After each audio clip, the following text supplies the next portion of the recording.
kau rasa indahnya cinta, kau ingin selalu bersama. Setiap saat, setiap waktu seakan tidak jemu. Begitulah jiwa yang kekosongan, iman jangan dipisahkan. Allahumma ahdina bil iman, Allahumma anifna bil iman, Allahumma ahshurna bil iman, wa adkhilna jannata ma'al iman. Ya Allah, hidupkan kami dengan iman. Ya Allah, matikan kami dalam iman.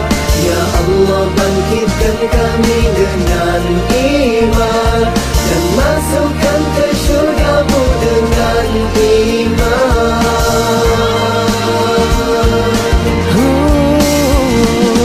Saat kau hadir memberi kekuatan, membakar semangat perjuangan. Jagalah dia, hiasilah dia, agar sentiasa bersedia. Allahumma ahdina bil iman, Allahumma anifna bil iman, Allahumma ahshurna bil iman, wa adkhilna jannata ma'al iman. Ya Allah, hidupkan kami dengan iman.